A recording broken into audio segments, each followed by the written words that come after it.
don't know. Lately, I just don't feel like there's anything special about me.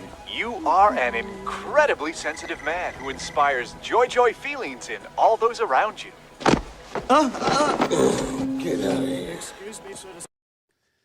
All right, so very cool movie. Like I said in the beginning, I wouldn't have thought about this as a prepper movie or a dystopian reality a while back. But honestly, it's kind of in the same vein of 1984 with a lot less intellect and a lot more Hollywood, basically. But it kind of talks about the same types of things, that how society is going. And I know back then that's probably not what they were going for, but they kind of nailed it on a few points, right? Yeah, I think it's I loved the movie, and we mentioned it earlier, is when back in 93 or 95, I think it was 93 when it came out. There were a lot of people before the internet, when you actually, you spoke more directly with people. There were a lot of people that I knew that were into preparedness or survivalism back then. And they were like, oh my God, this is the movie. Look at this movie. It'll show you what's coming down the road. And I mean, they nailed it. This movie has, it has flying cars. You get the political correctness has gone rampant. People were getting fined for, cursing. I mean, gosh, I don't know how that would work out for me. The phone calls you make are video phone calls. There's no physical touching or handshaking allowed because that transmit diseases. It's considered rude to question people. I said everything's PC, and the things that are illegal are their pregnancy without a license is illegal. What else was it? It was physical sex is illegal due to the diseases, and babies are made in a lab, and you have to have a license to do that. Red meat's illegal, cigarettes illegal. I know we're going to talk about a bunch of this stuff here in the video, but I think it was a pretty good predictor of what's coming at the time. It was just a great movie. If you haven't seen it in a long time, or if you've never seen it, dude, you need to go see Demolition Man, especially if you're a prepper. Yeah, they basically taken all the bad stuff out of society. And when I watch this, it's basically what I think about is how there are actually people these days that believe that some sort of society like this could actually happen, where nothing bad happens. Everybody's, PC, everything's happy, joy, like that, the beginning clip. And I think it's really unrealistic. And maybe this sounds really pessimistic of me, but as long as people are in charge, this is absolute ridiculousness. This will never happen because there's greed. Until God comes in and steps in, that's the only thing that could create a society like this, because there's greed, corruption. There's always going to be people wanting what somebody else has. So you mentioned what's that? I was going to say it's about power, right? People, get these people inside, and just so everybody knows the behind the overview of the movie, what the movie kind of the plot of the movie is. Sylvester Stallone plays a guy named John Spartan. Wesley Snipes plays a guy named Simon Phoenix. John Spartan is like the cop's cop. He's the cop that like goes in by himself and always comes out on top of the bad guys. Simon Phoenix is like the bad guy of all bad guys. And then Sandra Bullock's in it. She plays Lenina Huxley, which Lenina is a nod to a dystopian novel back, Aldous Huxley's 1930 dystopian novel, The Brave New World. So the movie starts off, Sly Stallone goes in as John Spartan, and he takes down Simon Phoenix, Wesley Snipes' character. And in so doing, there's a bunch of hostages, and they all die in this whole deal. Well, find out later that they were already dead. But needless to say is John Spartan gets sentenced to prison, and prison at the time they just come out with it is cryostasis. You get frozen for, I think he gets a 70-year prison sentence, and while you're in there they reprogram your brain. He comes out of cryostasis because he wants to knit and sew things. But what happens in the meantime is Wesley Snipes' character gets brought out, and he's brought out by the guy who created this utopian society, because there's an underneath world. There's a world down underneath the streets of this modern Los Angeles, and it's all the people who don't want to deal with the utopian getting fined for cursing. They want to be able to eat what they want because meat's illegal. They want to be able to shake hands, touch each other, and do all that kind of stuff. They're living underneath the surface. So the guy who created this, guy named Cocteau, went and goes and gets Wesley Snipes' character to come in and be this killer and go around and kill the leader of the people that are living under the street. So that's kind of the whole background to it. So when we start showing you some clips here and talking about, you know where we're going with it. Yeah, and what I'll do is we'll go through some of the bullet points of this whole movie. And the first one you kind of touched on in the beginning was that basically everything is illegal. And I've got this clip right here to play. Smoking is not good for you, and has been deemed that anything not good for you is bad, hence illegal. Alcohol, caffeine, contact sports, meat. Are you shitting me? John Spartan, you are fined 1 credit for a violation of the verbal morality statute. What the hell is that? John Spartan, you are fined 1 credit. Bad language, chocolate, gasoline, uneducational toys, and anything spicy. Abortion is also illegal, but then again, so is pregnancy if you don't have a license. I was thinking about getting that sound bite and making it, Brian Duff, you were fined 1 credit. But it's interesting in that clip. Everything's illegal. Anything good for you is basically illegal. And I think it's funny, if that movie was made today, I don't know that they'd be able to, that they would say abortion is illegal unless you have a license. Or I just don't think I think it's that. not even everything that's good for you is legal. Anything that people would enjoy, is and that might have some sort of, you know, something bad in it or not swapping as bodily good and fluids. healthy for you becomes illegal. I mean, look back in the day, right? It was eggs. Eggs were bad for you. You know, in our lifetime that we were told that, right? You only have like 1 egg a day or whatever the hell it is. You know, eggs in that movie would probably be bad for you. Yeah. And there was a part in there too, shaking hands. You're not allowed to shake hands. They do this little stupid thing, and it's like, oh, that's just like today. Swapping bodily fluids. You mentioned the not being able to have sex thing. It's a virtual thing. When they had sex, he was like super stoked. He's like, yeah. And then all of a sudden she pulls out this helmet. Yeah. He's like, what the hell was that? No, and it's important too, I think, to look at it is, and one of my favorite books of all times is H.G. Wells' The Time Machine, right? And I've talked about this, where the guy, he goes forward in the future and it has this utopian society, and it's in the time machine. It's the Eloi running around on the surface. And meanwhile, he finds out later that the Morlocks are underneath the surface of the earth, making everything happen.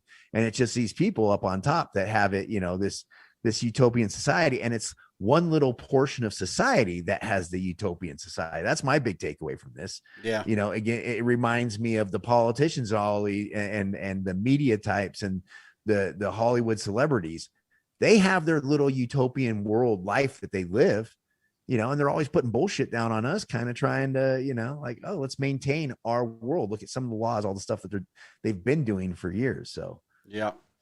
All right, I want to play this clip with Dickfoot or Cocteau, whatever his name is, talking about how, you know, the people in the underground, like you were talking about, how they are the enemy, and how that kind of correlates to basically conservatives today, and this, you know, if you're not with us, you're against us type thing. Let me play this real quick. For a sadly extended period of time, we in San Angeles have been plagued by a pack of subterranean hooligans. You will come to know them as scraps. Men and women who have left the comfort of our society only to spew hostility at the very bosom that they have relinquished. There was a time when we used to look upon these scraps as rather pathetic and relatively harmless. Now they have a leader. Mr. Friendly seems relentless in his ambition to infect our harmony with his venom. He must, of course, be stopped. Now, it's kind of interesting. You think when he's talking is like, now they have a leader. You kind of gravitate towards the whole Trump thing, but he's talking about, you know, that whole, how the ruling class, and he's basically the dude that's in charge and making sure everybody's happy, joy, right? But he's the dude that got Wesley Snipes' character out of cryo freeze or whatever it was to get rid of this guy. So it's that anything to maintain power, right? It's that situation where this is for the good of the people that we have to kind of wipe these people off the planet. Well, I think he's an ends justify the means kind of guy, right? You know? So as long as he can keep his fake utopia going, and that's the thing, it's a fake utopia. Because while utopia is happening up top, it's not happening underground. You'll see in one of the clips here where the people are starving underneath the city there. You know, and so he's putting on this face of what are we doing out on, you know, social media, the mainstream media. They're all trying to do whatever they can to maintain or to, I don't know, maintain or to start or, you know, some sort of utopian world that they think is out there. That's not, you know, and so I think you know, this guy, I think Cocteau is a really good name for this guy. Yeah, yeah. Well, and you mentioned too, all their names have some sort of significance too, like the Phoenix, the dude Phoenix, and when you told me that, I was like, well, what does this dude's name mean then? Well, and think about what he's doing here too, though. He's dividing people, right? It's those scraps. He's dehumanizing them. They're human beings living underneath the city that want to have freedom of choice and to do what the, you know, and eat what they want and not, you know, not be limited in meat. Part of the movie is they go to their restaurant and it's the only restaurant that's left after the Great Restaurant Wars or something like that. And it's Taco Bell, right? And it's this fancy place. So they don't want to eat Taco Bell and have just non-meat. They want to be able to eat what they want. So, but what are they doing? They're dehumanizing. They're sitting there. They're drawing differences between us. And they're using that to attack those people to make it like, oh, it's okay to do this. I mean, and we do it all the time. It's kind of like a Hunger Games thing too, right? Where you've got the people in the big city that have this society that is accepted, and then you got everybody else out there that. Let me play this clip with it's classic Dennis Leary. Anybody that knows when Dennis Leary was popular, it's hilarious, and it's almost like, you know, he's speaking for all of us out here, all of us red-blooded Americans. But let me go ahead and play this real quick. I guess you weren't part of the Cocteau plan. Greed, deception, abuse of power, that's no plan. That's why everybody's down here? You got that right. See, according to Cocteau's plan, I'm the enemy. Because I like to think. I like to read. I'm into freedom of speech and freedom of choice. I'm the kind of guy that just sit in a greasy spoon and wonder, gee, should I have the T-bone steak or the jumbo rack of barbecue ribs with the side order of gravy fries? I want high cholesterol. I want to eat bacon and butter and buckets of cheese, okay? I want to smoke a Cuban cigar the size of Cincinnati in the non-smoking section. I want to run through the streets naked with green Jell-O all over my body reading Playboy magazine. Why? Because I suddenly might feel the need to, okay, pal? I've seen the future. You know what it is? It's a 47-year-old virgin sitting around in his beige pajamas, drinking a banana broccoli shake, singing, I'm an Oscar Mayer wiener.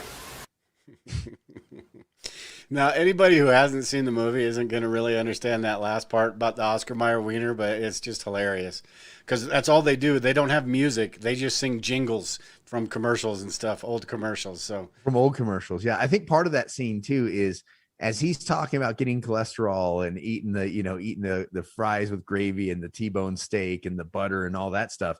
Did you see that Sandra Bullock character and Benjamin Bratt characters who are people that live on the top, they're sitting there just like, oh my God, this is disgusting and just terrible. So it's kind of interesting seeing the clash of, you know, what they have going on. Yeah. Justin the Woods had just put in the chat, he just put the DVD in. It's a very cool movie. I haven't seen it in forever. And it's just, it's not one of those like, Scarface or The Godfather that you can watch 100 times.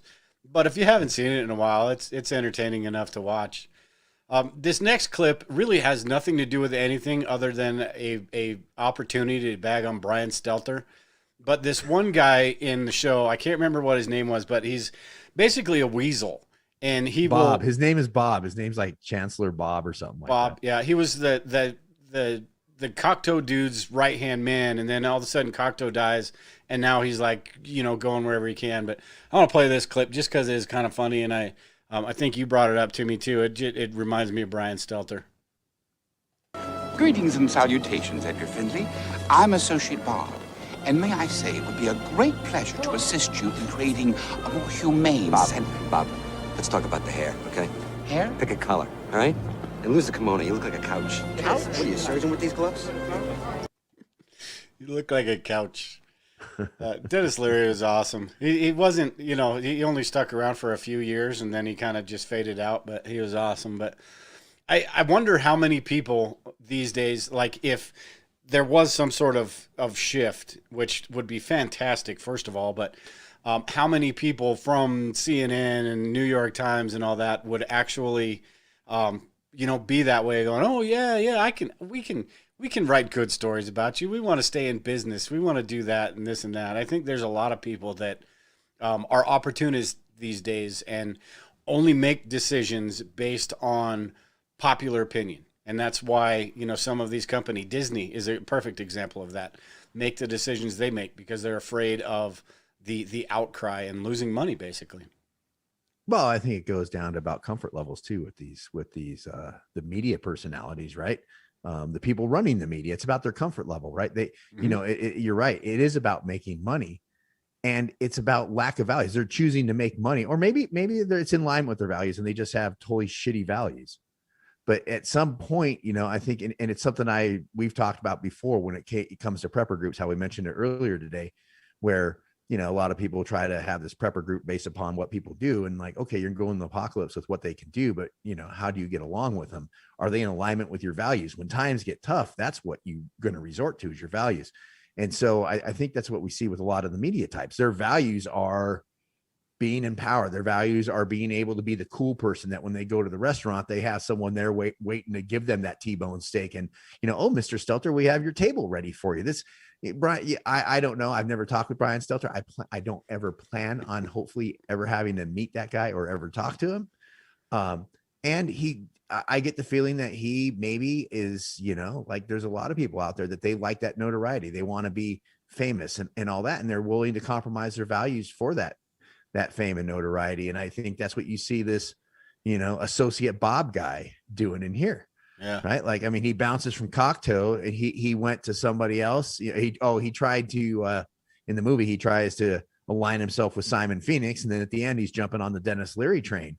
And it's like, he's that guy. Remember, what was J.R.R. Tolkien's movie, the Middle Earth movies, right? The Lord of the Rings. Yeah. There's that one guy that influences the one king, right? He's sitting there. Oh yeah, you got to do this, and doing that. And he's just about aligning himself with whoever he has to, so that he can have power and prestige and comfort of life. And he's not about his values. And I think that's one big thing in the prepper community that we all need to hit on is, what are our values? Yeah. Hey, Dimitri in the chat, I hope I'm saying that right, said, never thought about this movie in this light. Brilliant.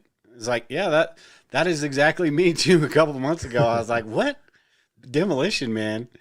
Let me play this final clip that we've got. And it's basically in the end where the dude is like, okay, now what? Now that, we don't have any rules. We don't have the happy joy leader leading us. Now what do we do? Like we don't have somebody what he's saying is we don't have somebody telling us how to live. Yeah. What we do? How will we live? I'll tell you what we're gonna do. We're gonna go out drinking, all of us, get shit-faced and paint the town, literally. Put up graffiti, slogans. It'll be a blast. Whoa. I'm gonna tell you what you're gonna do. Why don't you get a little dirty? You will act clean. And somewhere in the middle, I don't know, you'll figure it out. I think Dennis Leary